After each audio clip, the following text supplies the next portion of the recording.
هاوزەمان لەگەڵ ئەم کێشە سیاسی کێشەیەکی ئابووریمان هەیە کە کێشەی پەرلەمانتارێکی کورد ئاشکرای دەکات لە ماوەی 12 ساڵ حکمی مالیکی و عەبادیدا 124 میلیارد دلار قەرزیان خستۆتە سەر عێراق و تەنها ساڵی داهاتوو بەغدا ناچارە 12 میلیارد دلاری ئەو قەرزە بداتەوە. ئەحمەدی حاجی ڕەشید پەرلەمانتاری کۆمەڵی ئیسلامی و بڕیاردەری پێشووی لیژنەی دارایی لە پەرلەمانی عێراق ئاشکرای کردووە لە ماوەی 12 ساڵی دەسەڵاتی حیزبی داعوەدا نووری مالیکی و حەیدەر عەبادی عێراقیان خستۆتە ڕەهنەوە و ڕۆژ بە ڕۆژ قەرزەکانی سەر عێراق بەرەو هەڵکشان چوون. ئەوەش بەهۆی ناجێگیری دۆخی ئابووری و سیاسیەوە و تەنها لەو ماوەیەدا قەرزەکانی سەر عێراق لە 124 میلیارد دلار نزیک بووەتەوە. ئەحمەدی حاجی ڕەشید ئاشکرای کردووە بە پێی ڕەشنووسی بودجەی ساڵی 2019 عێراق تەنها ئەو سوەی لەسەر قەرزەکانی عێراقا بۆ یەک ساڵ بە 3 تریلیۆن و 834 میلیار و 72 میلیۆن دینار خەمڵێنراوە کە زیاتر لە 3 میلیار و 243 میلیۆن و 717 میلیۆن و 52 دلار دەکات.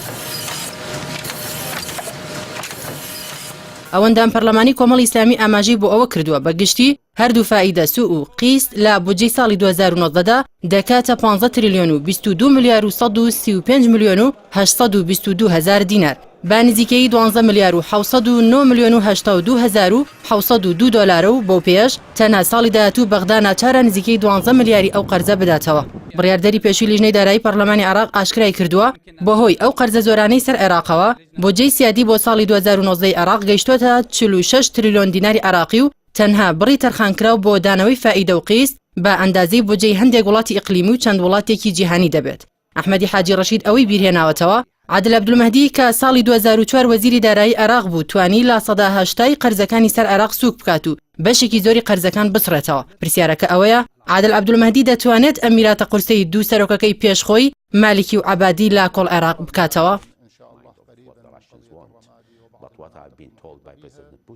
سنتجه إلى